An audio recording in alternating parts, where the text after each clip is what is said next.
April संपत आलाय, मे महिना बाकी आहे आणि जूनमध्ये कधी पाऊस पडेल सांगता येत नाही. आणि गावाभोवतालच्या विहिरी असतील, बोर असतील, म्हणजे जे काय जनावरांना माणसांना पाण्याचा जो काय पुरवठा आहे ते आता सध्या बहुतेक गावाभोवतालचा संपत आलेला आहे आणि संपल्यातच जमा आहे. त्याच्यामुळे हिथं जे अवैध पाणी उपसा आहे ह्या तलावावर आपण आता लक्षात आलं बघितल्यावर तर अवैध शेतीसाठी उपसा चालू आहे, तो तात्काळ बंद करून पाणी आरक्षित करावा. पण हे शासन आता इतकं चालू आहे तरी शासन काय करतं हेच कळाना.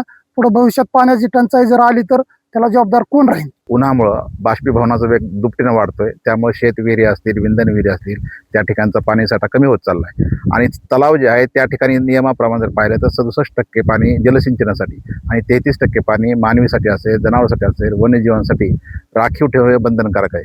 काही दिवसापूर्वी जिल्हाधिकारी यांनी विवेक जॉन्सन आदेश काढले की संबंधित प्रकरणामध्ये अवैध उपसा जो असेल त्या ठिकाणी कठोर कारवाई करण्यात यावी.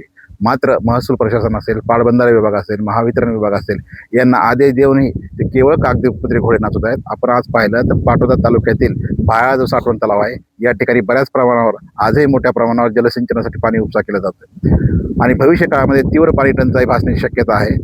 अल निनोचा सुद्धा प्रभाव आहे. त्यामुळं आमची जिल्हा प्रशासनाला अशी मागणी आहे की संबंधित प्रकरणामध्ये जे अवैधरित्या पाणीसाठा उपसा करत आहेत त्यांच्यावर कारवाई करण्यात यावी आणि जे कारवाई करण्यासाठी अधिकारी हलगर्जीपणा करत आहे त्यांच्यावर सुद्धा कारवाई करण्यात यावी अशी आमची मागणी आहे.